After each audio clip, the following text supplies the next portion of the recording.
Hello everyone, my name is FlareBlitzed here, and we've returned back to our Let's Play of Steins Gate. Now, our friend has unfortunately, well, our once-time friend has just shot himself, as you remember in the last time if you watched to the end. But now, let's get back into the story itself. Now, hopefully by the end of this episode, we'll cover both of Moeka's outcomes. A dark red stain begins to spread over the Tamami mats. He's dead. Tanuchi is dead. No way. It's over, and I still don't understand what happened. Would he have killed himself even if we hadn't confronted him? Was his death too the will of fate? Tanuchi had completed his mission. Maybe he chose to eliminate himself rather than face certain assassins. You fool! I bite down hard on my lip. I pound my fist against the floor. You left your daughter all alone. He meant to protect her with his sacrifice, but what is Nia supposed to do now? How could you die with a smile? All rounders are expendable, he said. Does it mean FB was just another pawn? Is that how CERN operates? That's insanity. This can't be real. Nia, is she still asleep in the next room, blissfully unaware of her father's suicide? How do I explain this to her? Should I run? Again, strictly speaking, my purpose is to obtain FB's phone. Once I sent the email and changed worldline, all of this will be undone. I can run like a coward and no one will know. Oh no. I'll timidly slide open the door to Nia's bedroom. It looks like you'd expect. There's a red backpack hanging next to the desk, and there's a futon laid out on the floor. But Nia isn't there. The window is open. The lace curtains are waving as if to invite a fresh morning breeze inside. She's gone. Where did she go? No, don't tell me CERN kidnapped her. I don't know if she was here when we arrived. None of this makes sense. This isn't the world I know. His phone. I need Tanuchi's phone. I'm relieved Nia isn't here. I don't have to tell her about father's death. I found Tanuchi's phone in his pants pocket. I was ready to kill him if I had to. I never thought he would kill himself, and now I'm looting his dead body like a hyena scavenging for scraps of meat. I make myself want to puke. I leave as soon as I have a phone, dragging the catatonic Moeka with me. We regroup at Kreisha, who was worried sick waiting outside, and hail a taxi. I wish we hadn't spoke so much time parked near Tanuchi's house. Once the body is found, the police might trace a rental car back to us. Maybe we should have reported it first, but I'd rather not have to answer any questions. Besides, soon none of this would have happened.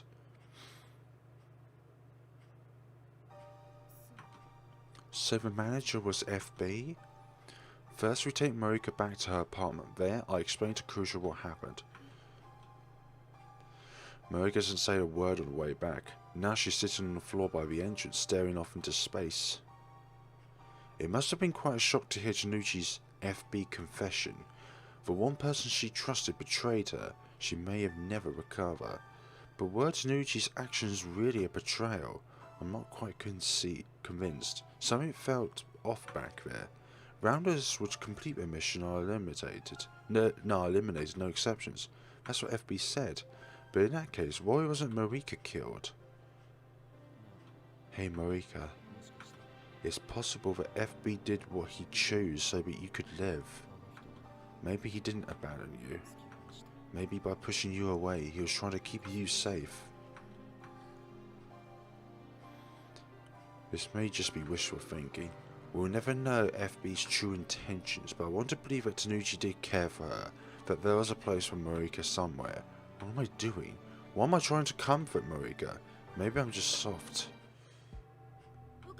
Okabe, we need to send an email now. Kreisha's expression is grave. Missed a chance and you could be in a lot of trouble. Kreisha has the same thought as me. Your goal is to save Mayuri, not take revenge on CERN, right? I don't want anyone else to be hurt because of the machine we built. Yeah, you're right. FB's phone is in my possession, but there's no longer any reason to stay on this world line. It's only a matter of time until the police come looking for us. I should send an email immediately. What do I do? The present will be reconstructed. Tanuchi will still be alive. Moeka will still be in contact with FB. And at least, the RBF 5100 will return to me. I just need to think about saving Mayuri and all will be well. Do you remember Daru's... Do you think Daru's still in the lab? I'll try calling. I'll send the same message I tried to send earlier from Moeka's phone, only this time it will be from FB's phone. When Moeka sees it, she'll believe it to be an order from FB.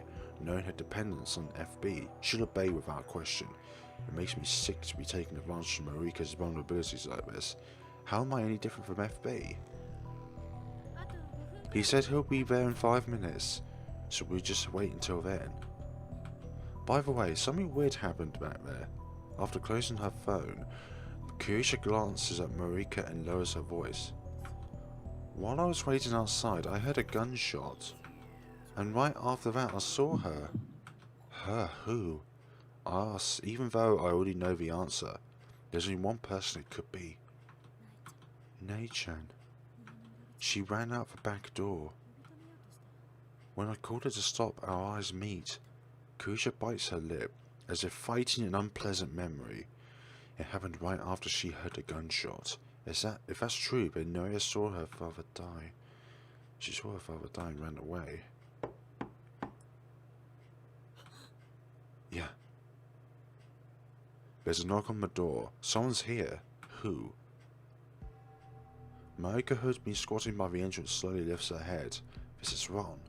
The time's too perfect. Today, Kuya Moeka dies. This worldline has already approved that fate. Has it come for her already? Moeka reaches for the doorknob. Wait, don't! I try to stop her, but too late. Moeka is already turning the doorknob. The door opens slowly, and there stands... Hi! An instant greeting. A child's voice. Familiar. How did she find this place? How did she get here? Why did she come here? She ran away. Our eyes meet. Right after I heard the gunshot. You stabbed Moeka. Na steps up to Moeka. Moeka's body blocks my view. The next instant, Moeka drops to her knees like a string-cut puppet. You think that's funny? Hands dyed with blood. A Shiva in her hat. No way. Yes way. Nia's lips twist into a victorious sneer. She looks straight at me, her eyes burning with intense hatred. Those aren't the eyes of a child. What's going on here? Is that really Nia? I won't forgive you. The venom in her voice chills to the bone. Daddy died because of you. I'll never forgive you. I'll kill you with my own 2 hands. Kurisha and I stare in shocked silence. Neither of us can move a muscle. Okabe Rintarō. My heart skips a beat. I feel like someone just walked over my grave. I'll come for you in 15 years. I hope you spend them quivering in terror. Nia tosses her knife away and leaves, laughing all the while. I hear the sounds of her footsteps pattering down the stairs. Soon they fade away, leaving us in silence. What the hell was that? A demon? Was she possessed? My entire body is shaking and I have to struggle just to move a finger. What about Moeka? Moeka's clothes are soaked in blood. There's a gaping wound in her abdomen where Neo stabbed her. Calm down. Kurisha yells for me to come to my senses, and then she takes out her phone. Check on Kurisha-san. Go call an ambulance. No, wait, before that. Maybe you should just send an email. Even now Kurisha is calm. I feel a rational surge of anger at her composure, but I know that she's right. Once I send an email, this worldline will be undone. I know that, but still I run to Moeka's side. When I lift her up in my arms, I see that her chest is already covered in blood. Moeka! She's my enemy. Hang in there. She killed Mayuri. Can you hear me, Moeka? I can't understand her. I can't forgive her, and yet I can't help but call her name, because in a sense she's a victim too. Moeka slowly opens her eyes. Her eyes are blank and unfocused. She's fading fast. I killed... She remembers. She tries to speak, but her voice catches in her throat. I bring my eyes closer to her lips. I killed... someone precious to you. Yes, you did countless times. Not on this worldline, but on others. This is my punishment, the will of fate. I'm sorry. I'm sorry. I silently squeeze Moeka's hand. Moeka doesn't squeeze back. She no longer has the strength. I have nothing except FB, the only place I belonged. I would kill to protect it. You're right to hate me. I'm sorry. I forgive you. For words come to my lips unbidden, but as soon as I speak them, I understand why. Moeka does not kill Maria in this worldline. Even if she could, it would not happen until tomorrow. This Moeka, the one dying in my arms, is innocent. And yet, even now she says I'm sorry. How could I not answer her? I forgive you. Perhaps the words are meaningless. Forgiving Moeka will not cure Nara's hate, neither will Moeka's death. I don't even know if I truly mean what I'm saying, but still, I remember what Kusha said. My goal is to save Mayuri, not avenge her, so here now. I forgive you. The anguish seemed to fade from Moeka's face. Her eyes slowly close.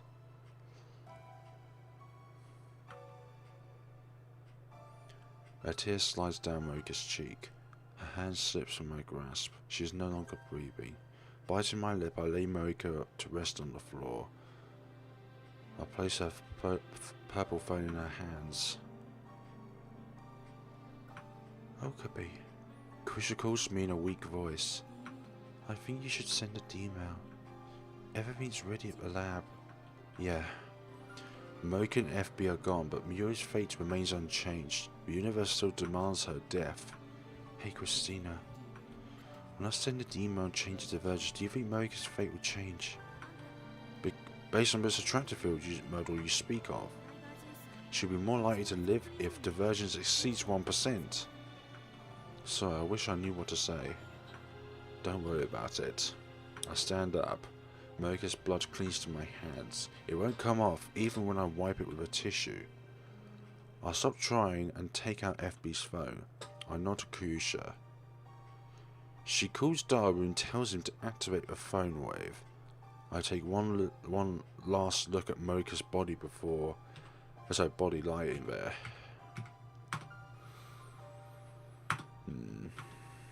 The sense of familiarity.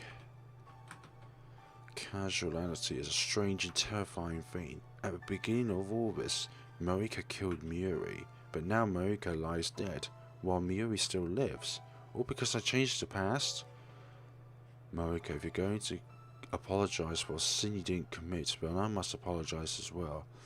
I am responsible for twisting your fate, and for twisting the fate of Tenuchi Nia. I ruined the innocent girl's life, made her something other than what she was meant to be. Is it okay to just leave her like this? Of course, if I send the email, the worldline will be undone. Nia's twisted fate will be corrected. There's no point in worrying about it. I should just think about Mayuri.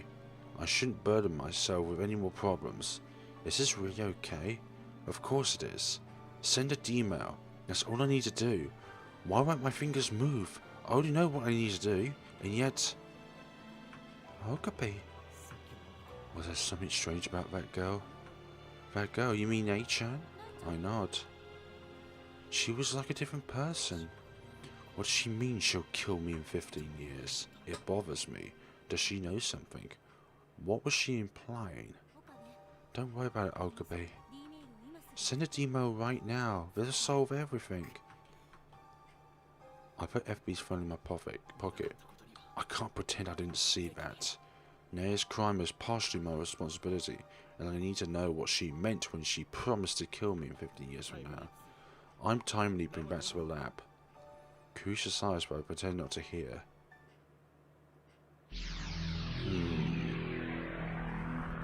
What sort of fate are you trying to do this time around? our enemy, but...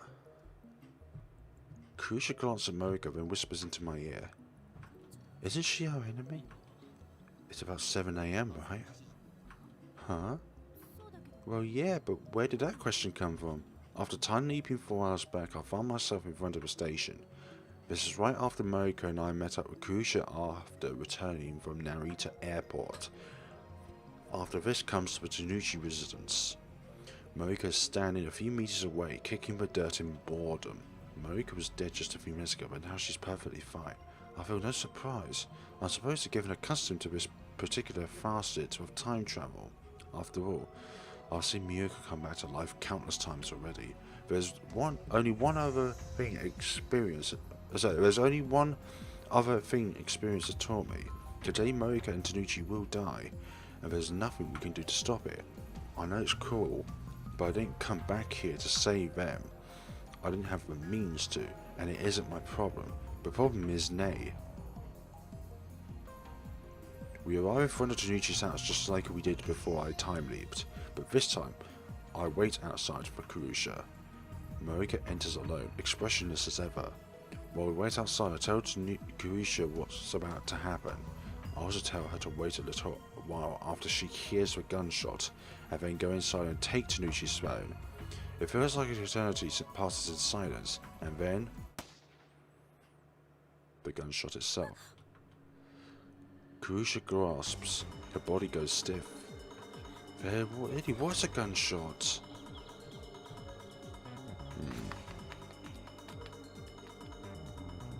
I immediately look around. Just as Kurusha told me, I see a girl come out the window.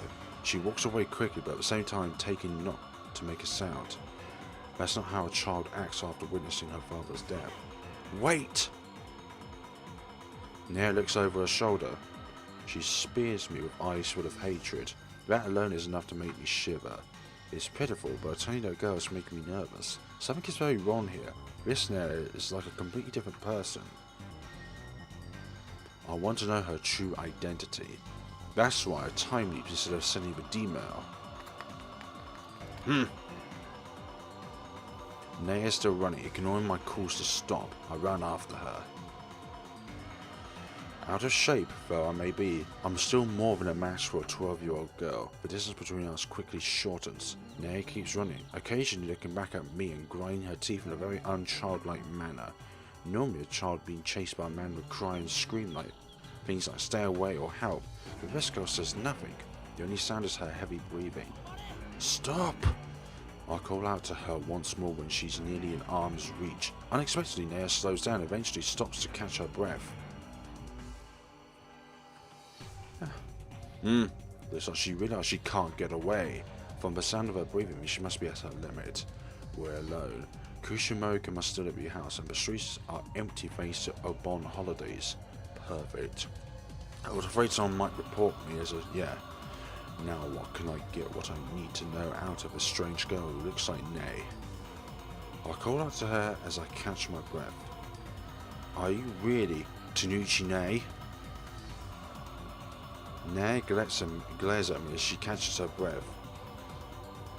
You plan to kill Kura and Moeka after this, don't you? That's right. She punches her Najantic reply with a cruel smile. That is not the face of a child. Revenge for your father? You and Kura and Moeka killed Daddy. Your dad killed himself. He blew his own brains out. He would have done that even if we hadn't been there. It's not our fault. I don't care. What?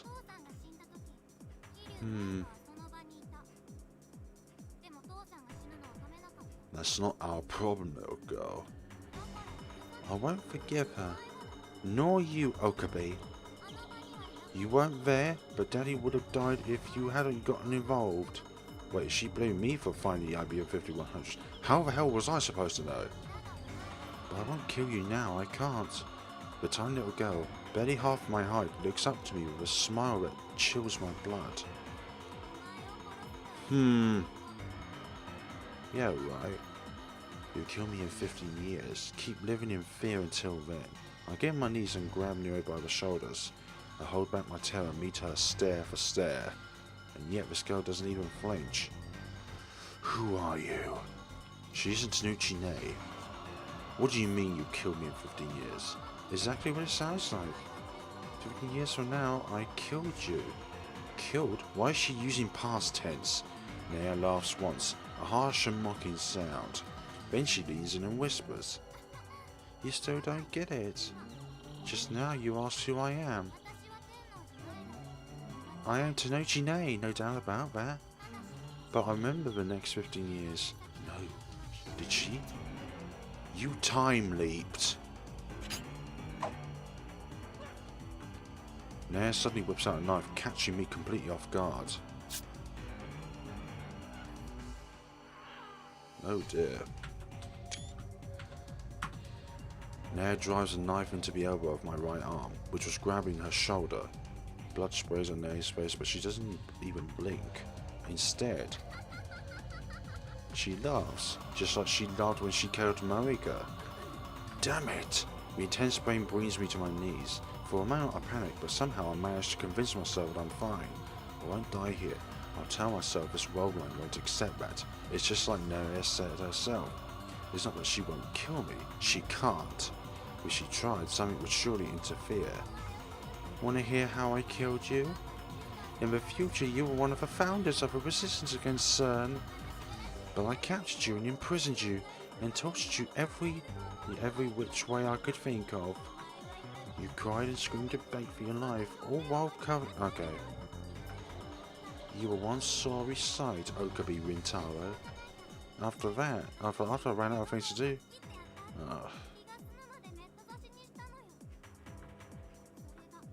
That's how your life is going to end. That's your punishment for murdering Daddy. Nea grabs my arm and digs her tiny fingers into the wound. My nerves burst into flame, not just in my arm, but throughout my entire body. The pain forces the air out of my lungs in a blood-curdling scream. I shake off Nea's hands. I can't even move a finger against the pain. CERN confiscated your time machine. They kept it locked away for 15 years until I came for it. After I became a rounder and killed you, I used that machine to come all the way back here. It was hard, let me tell you. That thing can't leap more than 48 hours at a time. To travel 15 years in 48 hours increments would take. Damn, I can't calculate through pain. So many leaps. I messed up a few times though, so it was really more like twice that. At least I kind of lost count after a while. Now I get it. Now I came to this worldline. I went back to the lab after learning of Moeka's suicide, and once I got there, I found evidence someone had used the time leap machine, so that was Nea's final time leap. Nea kept staring into my eyes as her fingers crawled deeper into my wound. I bite my lip in a desperate attempt to bear the pain. My blood won't stop flowing. It collects into a puddle and stains the aspect dark red. Revenge was all I lived for. I won't let anyone get in my way. I will kill Moeka with my own two hands. I won't let that hellion kill herself. She doesn't deserve to go out easy. You need 15 years just for that? She's insane. And it was Moeka and I who made her that way. We turned an innocent girl into a creature of hatred starved for vengeance. We stole 15 years of her life. 15 years I can't understand what it's like to live with such hatred for so long. Just for that? Ugh.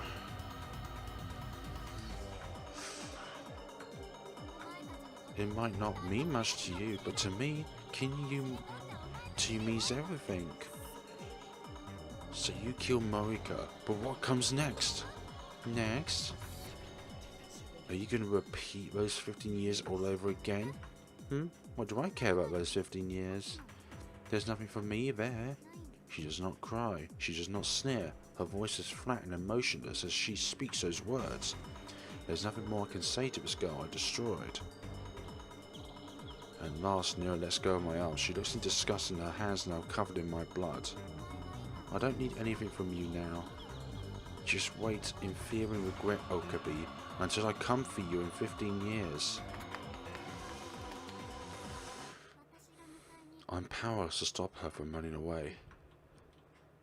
Dry laughter leaks out of my mouth. That girl's disconnected from causality just like I am.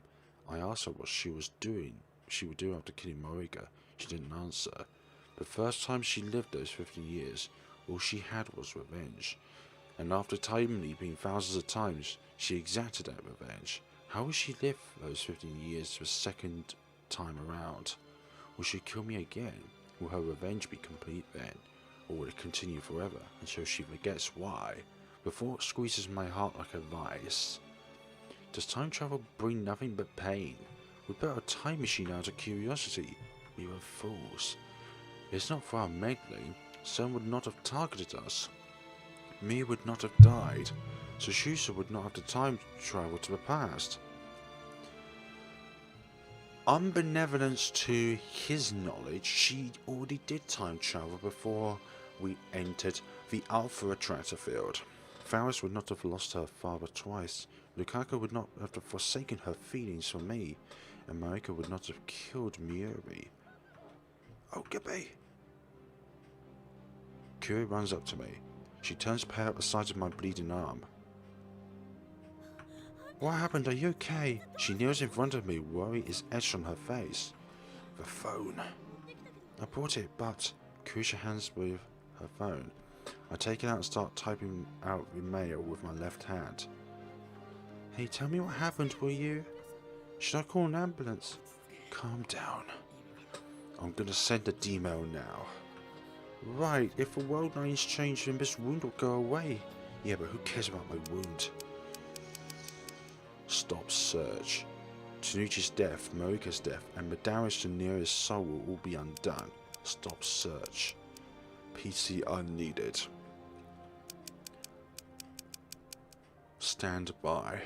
I'll finish the mail and take a breath. Hey, why do you think Tanuchi didn't kill Moeka? What do you mean? Any rounder who finds an IBM 5100 is silenced, no exceptions. That's what Tanuchi said. In that case, the one who should have been eliminated first was Moeka. She found the IBM 5100 in the first place, and yet Tanuchi cut contact with her instead. And when we exposed his true identity, he shot himself, not Moeka. I think he wanted to save Moeka. Perhaps that's just wishful thinking. Perhaps I'm not looking for an ounce of comfort in all this suffering. Even if that was Tanuchi's intention, it was meaningless. Moeka would die today, whether by her hands or Nea's. It doesn't matter. However, I hope it works out on the Beta world line. They are the enemy. I should hate them for killing Mayuri, but in some sense Tanuchi, Moeka and Nea are all just victims of my foolish experiments. I pray that they can live normal lives, at least on the Beta world line. For the sake as well as Mayuri's, I must send this email. Stop me. Once this email is sent to the world, this world line will be undone. But I can't let you have your revenge.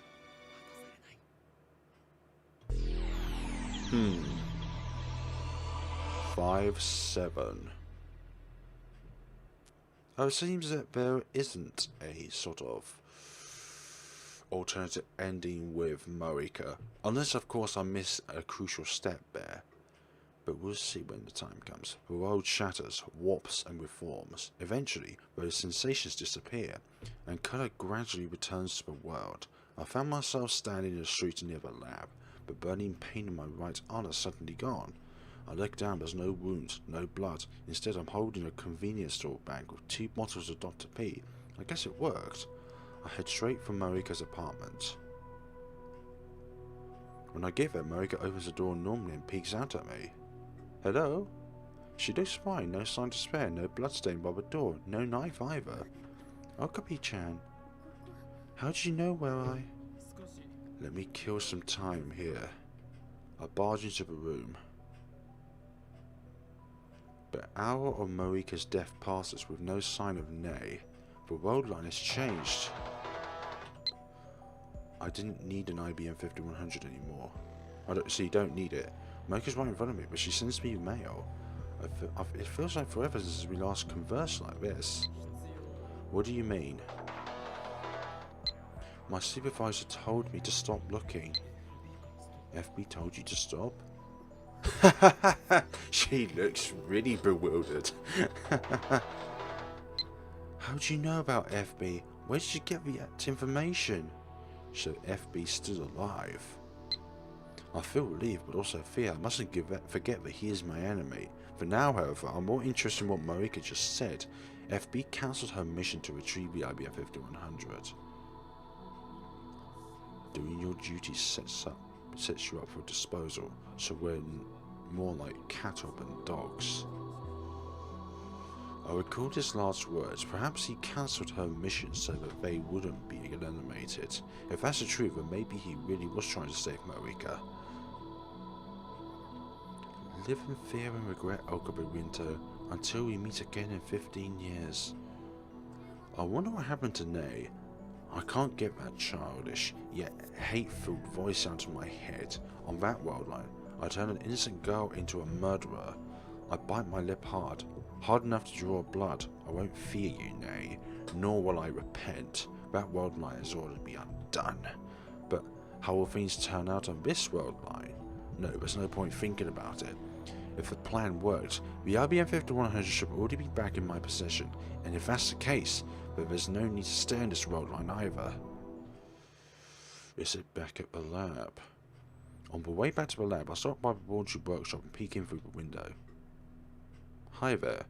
The 42-inch CRT is powered on, and Tanoji, FB, is lounging in front of it, reading the sports page. FB is still alive. His daughter Nei has no reason to hate anyone now. I climb the stairs to the lab. There's nobody there but Kuisha. Have you been to Kuisha Moeka's apartment? Huh? Kuisha pauses her at-channel browsing session to look at me in confusion. Moeka-san's apartment? Never. Oh, okay. Why do you ask? It doesn't matter, just wondering. I cut across the lounge and head straight for the development room. In the middle of there sits the time leap machine. After I glance at the time leap machine, I scan the sleeves. It's here. Our large familiar cardboard box. And there it is. I was right, inside the box is the IBM 5100, the legendary retro PC stolen from me by a twist of fate. At last, it has returned. It has returned in my grasp. The long battle is finally over. I did it. We can save Mayuri. Daru, where's my super hake? I can't contain my excitement. My heart is beating like a jackhammer. He's not here. Mayuri? Okabe's been acting strange lately, so Mayuri didn't go to Konima today. Are you at the lab? Maybe I'll go there now. I haven't seen you in a couple of days, you know. We usually see each other every day, so it was really lonely. I know it's only been 4 days at most, but I'm used to being there with you all the time. I'm your hostage, remember? Don't let go. Ouch. He went to Konima, remember? Oh, right. In that case, he won't return until evening. I can't wait that long. So I fire a time machine and leap. Very convenient tool, that is. But where will you time leap to? 48 hours from now, eh? But where will you be, in matter? As shape and colour returns to the world, I see Daru in front of his computer sleepily playing emoji. Kuisha's napping on sofa. She probably just got done with her all night on the time leap machine. Miri's not around. She probably went to the Kaku's to beg him to cosplay. Daru, Christina! Kuisha jerks awake. It's time for the final phase of Operation Vlathunde. My sonorous decoration is only blank stares. Why are they so slow? The IBM 5100, Daru. Yeah?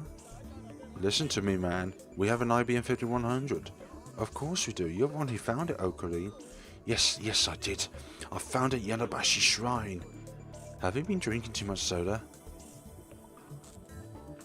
Let me sleep, for crying out loud. Kuisha rubs her eyes and complains. She looks dead tired. I was up all night.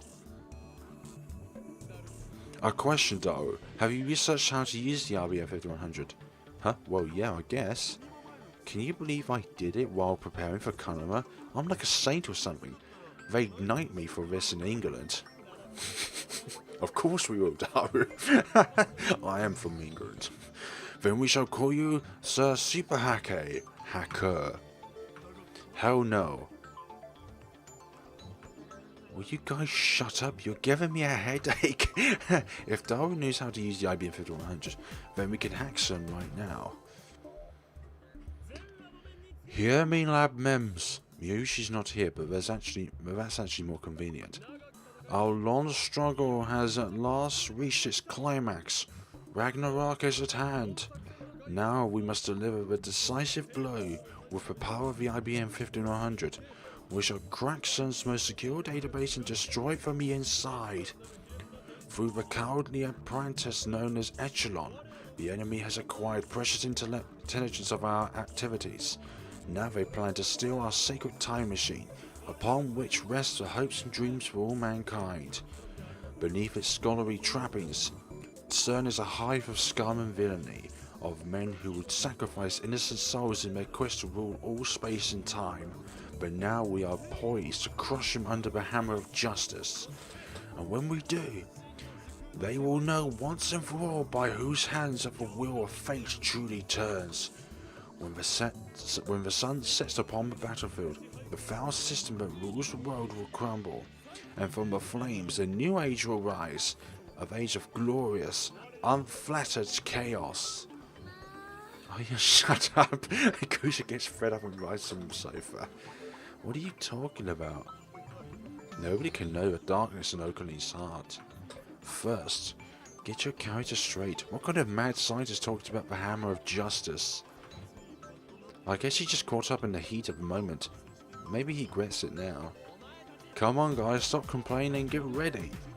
Get ready? To crack CERN once you're listening. I don't think that's a good idea. When did you become a goody two-shoes? Where's your ambition? Are you trying to get us arrested? That's not the problem. I feel the urge to grind my teeth. Instead, I fix Crucial with my stare. It's taken me so long just to reach this point. This is my chance to escape the Alpha Worldline and save Mayuri. I won't let anyone get in my way. Anyone! Okabe. Why so serious, man? I've got good reason. To them, only half an hour has passed since the timely machine was built, but to me, many days have passed since this ordeal began. Please, I pound my head deeply. Please hear me out, or else Mayuri will die. And in 26 years, the world will be ruled by CERN, so Yusa's sacrifice would have been for nothing. Crucia claps me on the shoulders, then smiles broadly and thrusts his thumb skyward. It's not like I'm cracking you or anything, okay? Oh god.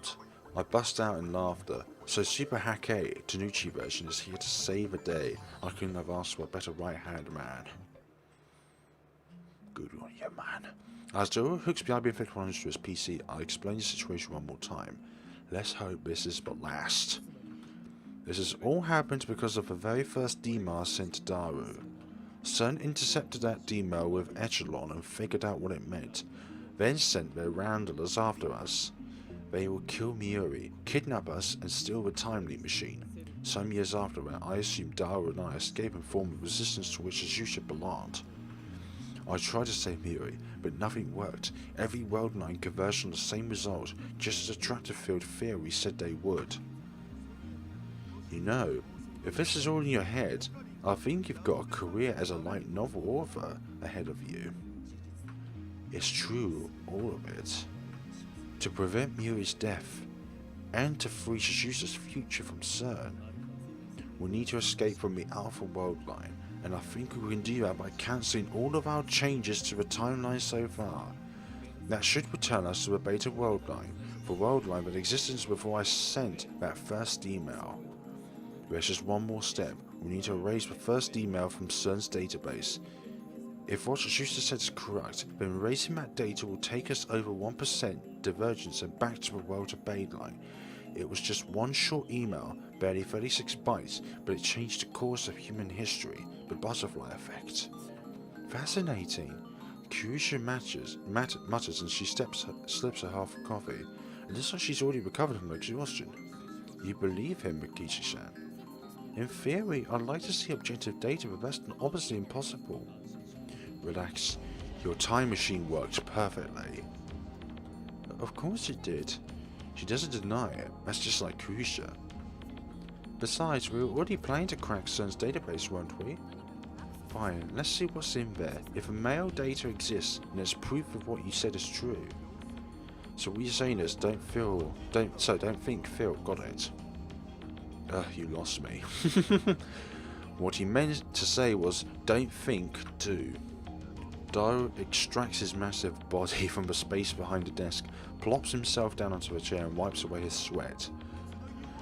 Done bridging them. I need to tinker with the settings a little, but we should be up and running in about 10 minutes. Alright. So the first email started everything. Was that the one you showed me at ATF? The one you said I died or something? Right. I found you deaf at Radican and sent Daru an email. Daru happened to be experimenting on the phone wave at the time, so the discharge from an alarm and the mail was... My voice trails off. Something is telling me to stop.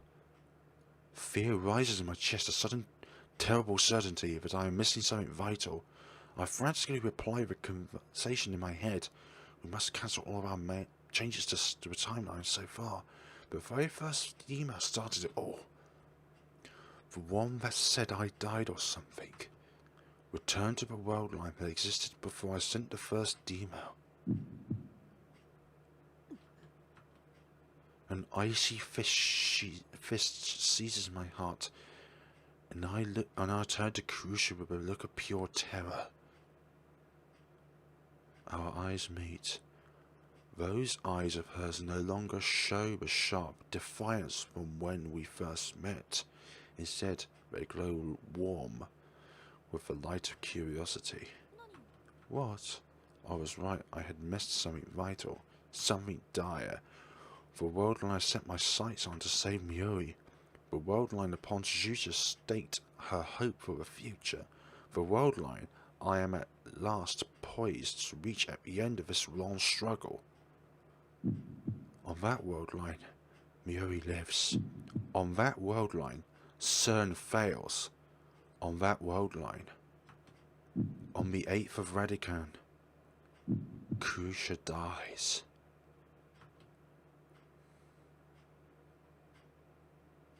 Chapter 10. Stardust Sky. I thought I found a solution, that everything would be alright. Continue. Yeah, we'll continue a little bit longer. But the equation was meaningless. I had solved nothing. Instead, I am left with a terrible choice. Mayuri or Kyusha. All of them must die. Radican is still off limits. They haven't yet repaired the hole that Suzuka's time machine made. I look down through the hole at the streets of Akaba. From up here, they look narrow and stifling. Across the way, a train mumbles by. I watch the yellow stripped cars move past. I came here because I wanted to be alone. The day before yesterday, I abruptly cancelled the attempt to hack CERN. Kyusha and Daru demanded an explanation, but I just couldn't give them one. The decision has paralysed me. 2 days later, I'm still nowhere closer to finding an answer. What did I do? 2 weeks ago, on July the 28th, Dr. Nakabachi held a press conference in this very spot. The same day, Kyusha was murdered. Let's say we go through with a plan and delete the first email I sent, but what about Kyusha's death from CERN's database? That would turn us to the beta world line, where it all began. What would happen then? According to my predictions, our friend, lab number 004, Mikisa Kurusha would disappear. Someone who died on July the 28th cannot be alive now on August the 15th. That would defy causality, a time paradox. That world line has already rejected her existence. The moment we erase a D-mail, Kurusha will cease to exist, and so I am left with two options. Option 1. Hack CERN with the IBM 5100 and erase the first email I sent, thus returning to the beta world line. Kurusha will disappear, but Mayuri will live. CERN will never build a time machine, and the future will be free. Option 2. Don't hack CERN. Keep living here on the Alpha world line. Mayuri will die, so will Moeka and FB. Kurusha will likely be kidnapped by CERN, but at the very least she won't die. With her research, CERN will gain a control of time-space and the future will be a dystopia where no one is free. And I'm supposed to choose? Ridiculous. I choke out a laugh. How am I of all people supposed to make that choice? There's no way. I don't really care about the future, whether it's free or ruled by CERN. I know I should care, so she's entrusted her wish to me. Doesn't that make it my responsibility? But still, it doesn't seem quite real. 20 years is a long time. Right now, only Mayuri and Kurusha matter. I must choose which to save. If I'd given this choice back on July the 28th, before this all started, I would not have hesitated to abandon Kurusha and save Mayuri. But it's not July the 28th, it's August the 15th. I've spent 2 long weeks with Kurusha. She's one of us now, an integral part of the lab. And as I leap through time and time again, she was the person I relied on most.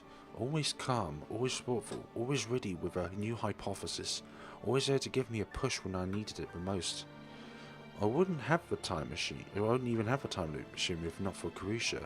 It's thanks to her that I made it this far. After all she's done for me, there's no way I can abandon her now. But nor can I let Mayuri die. Everything I've done, I did to save her. I would give anything, even my own life, to see her safe.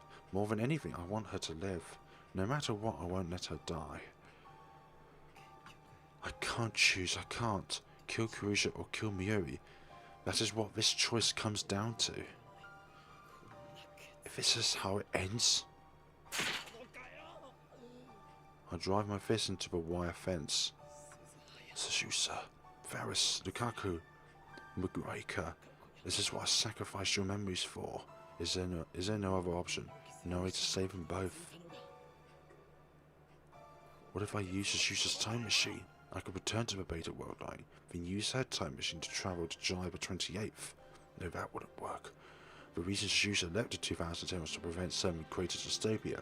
That only occurs on this world line. On the beta world line, she'll have no reason to leave to 2010. Suzusa's time machine won't exist, so I won't be able to use it. Alright, then what if I send Kurusha a warning via D-mail? He could say, don't go to Dr. Nakabachi's presentation.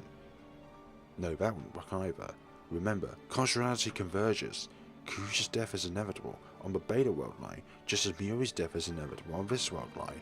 No matter what I do, fate will ensure her death. There's no way. I slowly sink to the floor with my back against the fence. I can't save her. I'm powerless against the will of fate. What should I do? What should I do? Maybe Mayuri doesn't die in the current world line. I cancelled Moeka's email, plus I haven't had an opportunity to check the divergence meter since. Might there be a chance? If a pattern occurs, Mayuri's death will be pushed back to the night of the 17th. If Mayuri doesn't die between 7 and 8 that night, then I won't have to face this horrible decision. I know it's unlikely. I understand that from all my experiences so far, but still, I can't help but cling to that hope. Mayuri and Kurusha, if I can just save them both, then I don't care if the future is ruled by CERN. I'll betray Suzusa's dream, if that's what it takes. So please let Mayuri live. To whom should I make this desperate plea? God? Fate? The universe itself? Either way, I am just one insignificant human amongst billions. Will my prayers truly reach?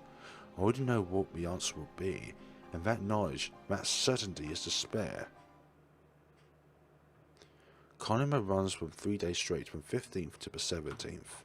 On the last day I go with Mayuri and stay with her from morning until Konima closes. It's not really my theme though, and the crowd is ridiculous, so I wait off to the side with Mayuri's bags. From time to time Mayuri appears with new bags for me just to guard, and usually a snack for us to share, but most of the day I spend alone. To some extent, I'm here to escape reality, to empty my mind and forget my fears, but even when I close my eyes, I can still hear the footsteps of death approaching. We're finally home. It's already dark by the time the bus drops us off back at Akaba. Mayuri is dragging her costume case behind her. I'm carrying bags covered in Mo artwork and loaded with dodoji. These are all Mayuri's purchases, not mine. I can't believe she bought so much. I guess the reason she doesn't cosplay herself is that she's too busy shopping. We get off the bus and just stand there for a while. What are you going to do now? Head straight home? Actually, I was thinking of going to the lab. Need something? Not really, but it's been a while since I got to relax with Okabe. I'm a little hungry, so I'll buy some juicy chicken #1 on the way. Maybe Mayuri wants to taste of normalcy again. Now that's the chaos of Konima ended. I can't begrudge her that. I stiffen groan and shrug my shoulders. Back to the lab then? Hey Oakley, why did you come with Miyushi today? You never come with me to Konima before. You're not interested in Mo, right? I like robot anime, but not so much I line up early in the morning for Konima each year like Dara and Mayuri would. So why did you come with me today? Well, to confirm your death. Those words pop into my head, but I quickly shake them away. Why am I so set on Mayuri dying? I wanted to live, remember? Well, I just felt like it. Oh? Suddenly silence. A downhearted frown replaces the usual smile on Yuri's face. Did my answer upset her? But it's not like I could tell her the truth. How do you tell someone they're going to die? Lukaku, I frankly tried to smooth things over. I thought maybe you managed to get Lukaku to cosplay, so I came to laugh at him. Too bad he didn't come. Yeah, Lukaku would be super popular if he did come though.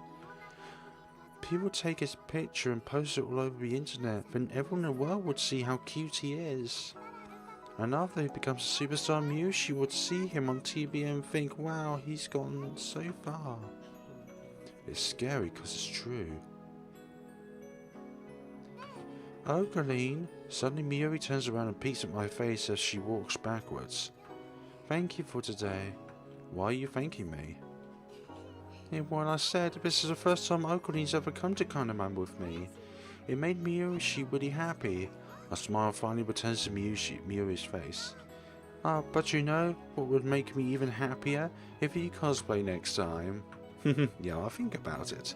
That's right, don't think negative thoughts. Think about a fun, bright future.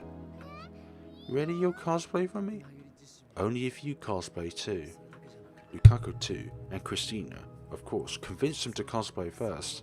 If you manage that, then I, the great, mad, insane scientist, Hōōin Kyōma, will grace Konima with my august presence. The next Konima takes place this winter. We'll all be there, as if none of this even happened. All of us laughing and smiling together. Just imagine a future like that. Well, that's going to be tough. But it sounds really fun too. Besides, I think Chris can secretly wants to cosplay, so there's hope. Miyushi's going to do her best. We arrive at the lab. I look up the second floor, but there's no light in the window. Oddly enough, there's nobody here today. I've got a bad feeling about this. Is Moeka going to ambush us? On the previous worldline, I forgave Moeka and Tanochi, but that has already been undone. This is a new worldline. The Rounders are still alive, and they're still after the time machine. Wait here. Mayuri. No, you should take her with you. I motioned for her and sat and waited on the bench in front. When I carefully checked the area, I knew my efforts are likely futile, but still, I wanted to do anything I can, anything to give Mayuri a chance, however small, as survival on this world line. Something tells me it would be foolish to go straight up to the lab, so first I decided to check the street for any suspicious people. I walked down the street towards that, carefully to always keep Mayuri in sight.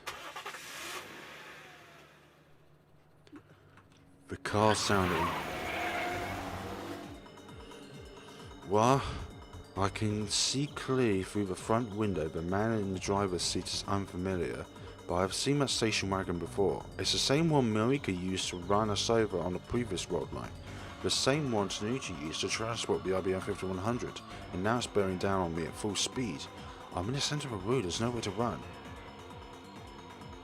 The station wagon flips on its high beams, instantly turning my vision white. I can't move, it's all happening too fast. I expected an ambush inside the lab, instead I'm facing a charging car. What do I do? I'm fine, I won't die.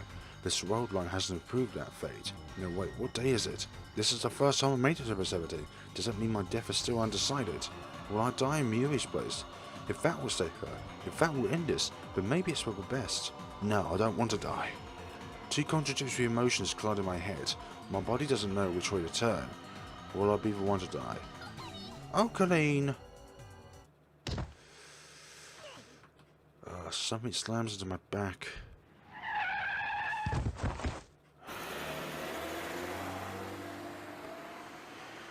Mayuri. I open my eyes. I'm lying on the side of a road. My whole body hurts, but I don't appear to be seriously injured. Someone saved me. I look up to see the station wagon's tail lights disappearing around a corner, and there, lying in the centre of the road, is Mayuri. Mayuri! I ran to her side. Mayuri's bleeding from her head. The pavement is slick with blood. Did she protect me? But that's not what I wanted. I lift up her body in my arms. Her eyes twitch and slowly open.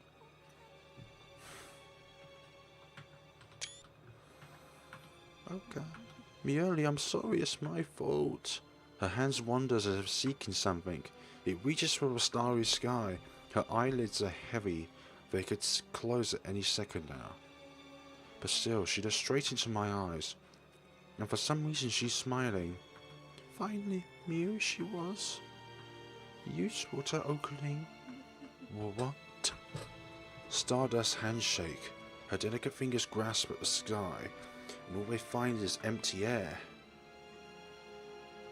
Her arms go limp. I grab her hand before it hits the ground. Mayuri is no longer breathing.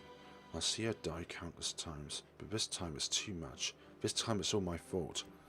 I embrace Mayuri's tattered body, her lifeless, motionless, tattered body. I clench my jaw and bite back my tears. Mayuri, you can't see the stars from here. How could this happen? Why did she have to die like this? What possible meaning could this death have? Yes, it's happened because fate demanded it. Yes, her death is unavoidable, the result upon which this world line converges. I knew from the beginning that this would happen, but I never imagined she would die saving me, and with a smile on her face. What do you mean you were finally useful? Tell me, Mayuri. There is no future for Mayuri in this world line, and that brings me once again to this choice. Do I return to the Beta world line, killing Kurusha? Or do I leave things as they are and accept Mayuri's death? I can't run away. I am the one who twisted fate. I am the one who must decide.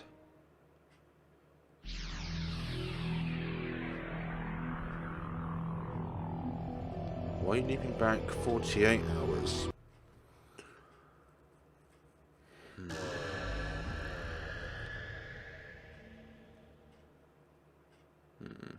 The sky is blue. Okay, we're going to leave it off today, folks, and we shall see what waits us within the next time of Steins Gate. No endings there, which I'm really surprised with.